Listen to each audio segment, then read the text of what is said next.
Bienvenidos a su segmento Balance Positivo. Hoy tenemos como invitado a Manuel Canela, abogado, que ha venido a ayudarnos a nosotros aquí a trabajar unos temitas que sobre todo a nosotros las mujeres, nos llaman mucho la atención, ¿verdad que sí, Manuel? Así es, así es. Muchísimas gracias, Carmen, de verdad, por la invitación. Para mí es un verdadero placer estar aquí en este espacio compartiendo contigo y también con tu audiencia. Gracias, Manuel. Sí, decía que sobre todo a nosotros las mujeres, porque normalmente la ama de casa es la que suele solicitar y necesitar con mucho fervor esa ayuda de una trabajadora doméstica. Aunque el marido obviamente la agradece, sí, pero nosotras es la que normalmente salimos realmente más beneficiadas de esa mano derecha, como le decimos. Sí, es así. La trabajadora doméstica ya se ha convertido desde hace mucho tiempo en una necesidad de los hogares dominicanos. Y también es verdad que las mujeres son las que más, vamos a decir, son las amas de casa y las que dirigen tal vez ese servicio que se da en el hogar, pero también la mayoría de las que ejercen ese trabajo también son mujeres. Pues esa es la realidad. La mayoría de las que son trabajadoras domésticas, por no decir tal vez la totalidad, son mujeres y ya se ha vuelto algo que es prácticamente esencial.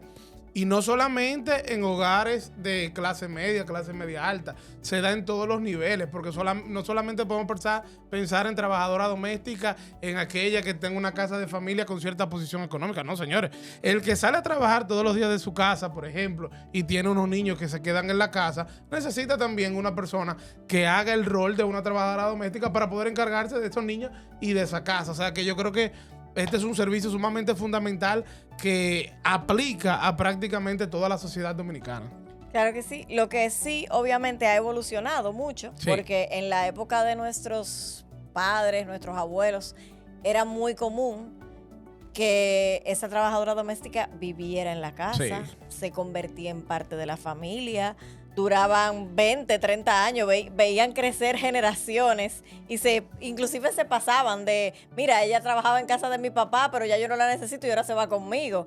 Ya eso no se ve. Sí, correcto. Antes como era una relación prácticamente familiar, incluso la que había, y llegaban incluso jovencitas y se hacían toda una mujer en una casa de familia, pero todo ha venido evolucionando en la sociedad. Incluso este mismo trabajo ha venido con una regulación. Una regulación que es del año 1992, que es el Código de Trabajo que tenemos en la República Dominicana actualmente, que regula el trabajo doméstico, pero que incluso esa misma regulación del 92, hoy en 2025, necesita ser revisada. Porque como tú bien dices, no es la misma forma de prestación del servicio que había en aquel momento con la que tenemos hoy en día.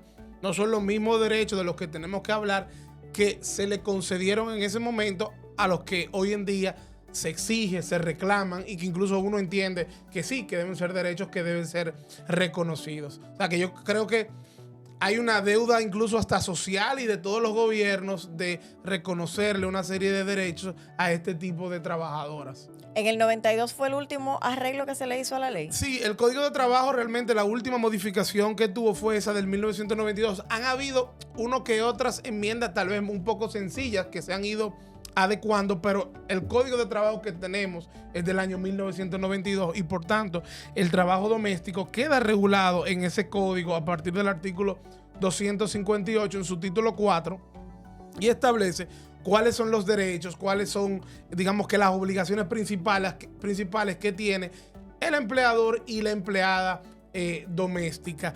Yo creo que la característica principal es que se establece que lo que dice ese apartado del código es únicamente lo que regula el trabajo doméstico. ¿Qué quiere decir con eso? Que hay muchos otros derechos que establece el Código de Trabajo de manera general, pero que no le aplican al trabajo doméstico, porque el trabajo doméstico tiene una regulación que es estricta y exclusiva, digámoslo así de alguna manera. ¿Cuáles son los aspectos, vamos a decir, que normalmente más vienen a ti a preguntarte, por lo que te piden asesoría en ese sentido? Claro, yo lo que creo, lo primero es que hay que irse obligatoriamente a la definición de trabajo doméstico. Yo creo que eso es lo primero que debemos dejar claro. Y es el tema de que, en palabras sencillas, son aquellas personas que realizan aquellas tareas del hogar. Pero que no es lo mismo, y ahí es bueno diferenciar, no es lo mismo que yo haga una tarea del hogar, pero que esa tarea que se podría parecer a una tarea del hogar, como es cocinar, por ejemplo, pero estoy cocinando por un negocio, aunque ese negocio esté en la casa. Esa es la primera diferencia que hay que dejar claro. para que sea doméstica, se tiene que dedicar de modo exclusivo a esas tareas del hogar, de aseo, de cocina, de cuidado de los niños, de cuidado del hogar en sentido general. Dicho esto, yo creo que las consultas más comunes, o creo que una de las dudas más comunes que existe es el tema, por ejemplo, de las prestaciones laborales, de la terminación del contrato de trabajo. Como todo el mundo sabe, cuando un contrato de trabajo, que no es de una empleada doméstica, sino el contrato de trabajo ordinario, por llamarlo de alguna manera, se termina por la voluntad del empleador, es decir, yo como empleador digo, no, yo te cancelo, vamos a terminar el contrato de trabajo, y no hay ninguna razón, digamos, no hay ninguna falta que tú hayas cometido o una falta que yo pueda demostrar que tú cometiste, yo debo pagarle a mi empleado prestaciones laborales, que son el preaviso y el auxilio de cesantía. Esos son esos conceptos que es una de las grandes conquistas del Código de Trabajo del 92 de los trabajadores, lograr ese régimen de prestaciones laborales como tenemos hoy en día, que así como es bueno para los trabajadores, muchas veces va en detrimento de los empleadores por la gran carga laboral que muchas veces tienen las empresas, pero en el caso del trabajo doméstico, las trabajadoras domésticas, no importa la forma en que termine el contrato de trabajo, no tienen derecho al pago de prestaciones laborales. Eso es algo que hay que dejar bastante claro. Yo, Manuel Canela, puedo decirle mañana a mi empleada doméstica, fulana, hasta aquí llegamos, no importa, no tengo que darle preaviso, no tengo que pagarle cesantía, y simplemente el contrato de trabajo terminó. ¿Qué sí tengo que pagar? Los derechos adquiridos. ¿Qué son los derechos adquiridos? Bueno, las vacaciones y el salario de Navidad. Las vacaciones, que es otro tema se consulta mucho y que también se incurre en un error. Las vacaciones son 2 semanas para la empleada doméstica. ¿Qué pasa? Para el trabajador común, las vacaciones son 14 días laborables. No es lo mismo en derecho 14 días laborables que 2 semanas de vacaciones. Porque cuando hablamos de 2 semanas, estamos hablando de 2 semanas corridas, 2 semanas calendario. Cuando hablamos de 14 días laborables, si vamos a calendario, son casi 3 semanas. Pero en el caso de la empleada doméstica son 2 semanas. Y eso es un derecho que se genera luego de un año de trabajo. Yo tengo que pagarle esa proporción de esas vacaciones cuando termino el contrato de trabajo, si no ha disfrutado de las vacaciones. Y tengo que pagarle esa proporción del salario de Navidad. Que ojo, el derecho del salario de Navidad se empieza a generar desde el día 1 en que el empleado empieza a trabajar o la empleada empieza a trabajar contigo en el hogar. Y la forma de tú calcular esa proporción es bastante simple. En el caso del salario de Navidad, usted suma todos los salarios que devengó esa doméstica desde enero hasta diciembre y lo divide entre 12. Si entró en agosto, bueno, de agosto a diciembre lo divide entre 12. Si entró en enero, pero se va a acabar en marzo el contrato, de enero a marzo lo que usted le pagó y lo divide entre 12. Y ahí tiene cuánto es el salario de Navidad. Entonces, eso es importante. El caso de las 2 semanas de vacaciones, bueno, es una quincena. 2 semanas es una quincena. Sí. En este caso se aplica, que es distinto al caso de los trabajadores ordinarios, que son 14 días. Y para eso tenemos que sacar el salario promedio diario y multiplicarlo por 14 o por el número de días al que tenga derecho. Que eso es un error en el que el Ministerio de Trabajo incurre con las personas que van a consultarle cuando terminan el contrato de un trabajo doméstico. El Ministerio de Trabajo le hace el cálculo en base a 14 días laborables y no es así. Pero ese es uno de los muchos errores que tiene nuestro Ministerio de Trabajo cuando se trata del trabajo doméstico, porque quiere refrendar derechos y quiere reconocerle derechos a un sector que lamentablemente no ha habido la voluntad política para que esos derechos se les reconozcan donde tienen que reconocérseles, que mediante una ley. Y por eso vimos como el año pasado tuvimos una resolución que regulaba el trabajo doméstico, que meses más tarde que salió la resolución, el Tribunal Constitucional la declaró inconstitucional, porque le empezaron a reconocer una serie de derechos, como por ejemplo, jornada laboral, máximo 8 horas diarias, 44 horas semanales, como por ejemplo, protección a la maternidad, como por ejemplo, salario mínimo. ¿Y qué dijo el Tribunal Constitucional? Es que todas esas modificaciones no las puede hacer el Poder Ejecutivo mediante una resolución. Tiene que ir a una modificación legislativa. Entonces, por eso es que yo digo que el Ministerio de Trabajo no de este gobierno, también de gobiernos anteriores, porque no es nada personal contra un partido en específico, pero sí es algo contra un populismo que hay desde las entidades gubernamentales para tratar de reconocer derechos sin agotar las vías correspondientes. Creo que estoy hablando mucho, Carmen. Voy a volver loca. No. Yo te estoy oyendo y estoy como anonadada, porque es que es un tema que de verdad se desconoce mucho. Es un tema, o sea, porque normalmente esto surgió de una manera, en nuestros hogares, de una manera muy informal.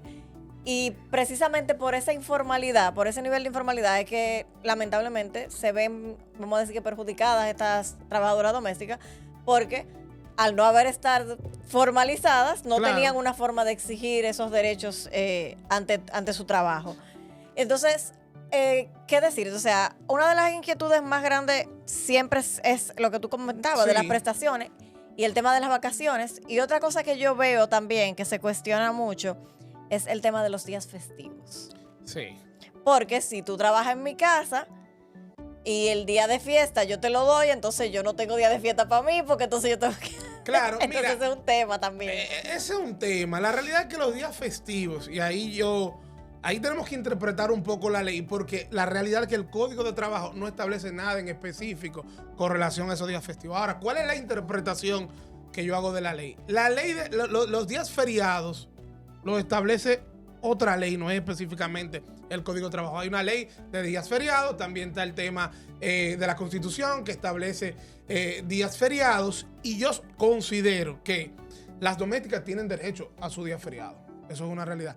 Si van a trabajar ese día, si usted llegó a un acuerdo para que trabajara ese día, usted tiene que pagarle ese día de salario, pero ella tiene el derecho de negarse a trabajar ese día. ¿Que se le debe pagar doble? No. Ahí yo no estoy de acuerdo.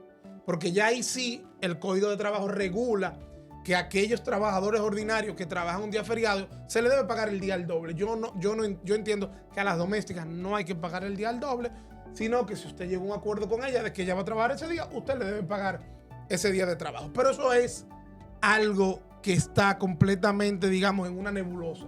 Ahí hay un vacío legal. Sí. Aquí estamos haciendo una interpretación. Los casos de las domésticas llegan muy poco a los tribunales. Yo he tenido casos, tanto de un chofer como de una doméstica como tal, pero que no se analizó ese tipo de cosas porque ellas en ambos casos decían que ellos no eran domésticas, sino que ellos eran empleados de una empresa que había en la casa. La realidad es que no, es que eran domésticas. Pero como te digo, en el caso de los días festivos, tienen derecho. Eso es un derecho que tienen, que nadie se lo puede quitar. Lo trabajaste, hay que pagártelo. Pagártelo al doble, entiendo que no. Sí, lo que hay es como que mucha posibilidad de, vamos a decir que de negociación con ese tipo de empleados. Sí, hay una apertura. Y oigan, el Código de Trabajo siempre establece el marco mínimo.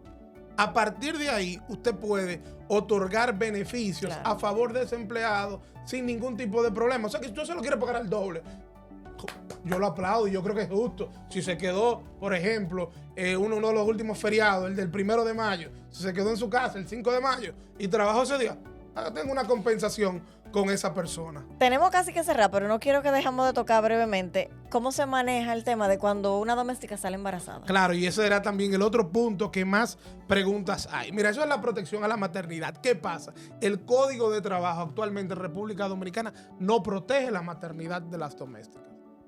Esa es la realidad. O sea, que sale embarazada y yo la puedo despedir. Yo la puedo sacar. Porque voy a durar 9 meses con una persona que me va a traer situación, y cuando dé a luz tengo que darle los 3 meses. Esa es la realidad. Si está de licencia, yo entiendo que no la puedes sacar.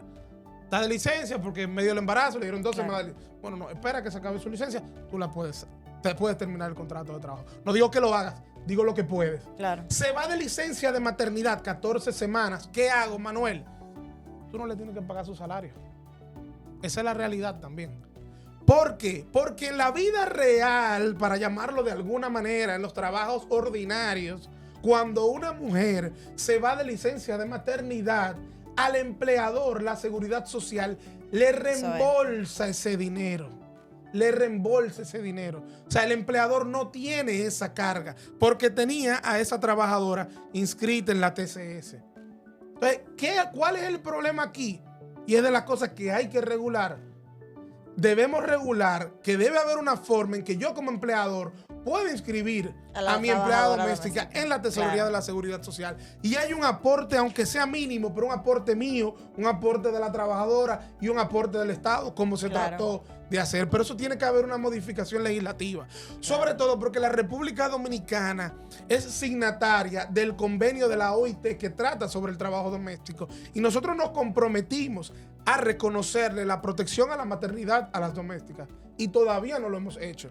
Entonces yo soy consciente, así como les digo que ahora mismo no existe ese derecho, que ahora mismo no tengo obligaciones a partir de ese derecho, aunque el Ministerio de Trabajo diga que sí, la realidad es que no. Yo soy consciente de que ese es un derecho que hay que reconocer. Claro. Que la empleada doméstica embarazada debe tener algún tipo de protección.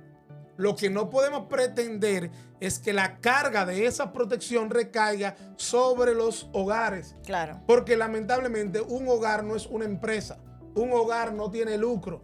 Y eso es lo que debemos de entender cuando analizamos el tema del trabajo doméstico y los derechos que le vamos a reconocer a las domésticas. Entre otras cosas, Carmen, porque esto puede terminar siendo contraproducente incluso para las mismas domésticas. Si sobrecargamos demasiado a los hogares dominicanos, esto puede ir en contra del propio sector y podemos que desaparezcan.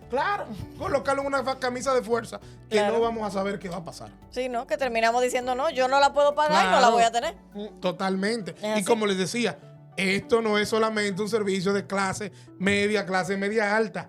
Esto aplica a todos. Sí, porque inclusive las personas que van a nuestros hogares a hacer esos trabajos, mientras están allá, están dejando a sus hijos con otra gente. Totalmente. Entonces, eso se transfiere. Totalmente. Otro tema, y ya para cerrar, el tema del salario mínimo, que el gobierno anunció que iba a aumentar un 30% el salario mínimo de las domésticas. Eso no existe. O sea, no hay un aumento de un 30% porque no hay salario mínimo para las domésticas. El salario que va a haber entre la doméstica y su empleador y la casa de familia es la que ellos se pongan la de que acuerdo. ellos negocien, claro. No se establece salario mínimo para el trabajo doméstico. Son de las cosas que suceden en este país que confunden, que complacen y que es puro populismo, lamentablemente, populismo legal. Yo creo que no hay más nada que decir. Eso quedó más que claro. Manuel, muchísimas gracias. No, gracias a ti por la invitación. Para mí, de verdad, como siempre, un placer compartir sobre este tipo de temas que tienen no solamente un punto de vista legal, sino un enfoque social. Social, así mismo. Gracias a ustedes por la sintonía. Recuerden seguirnos en nuestras redes y nos vemos en la próxima.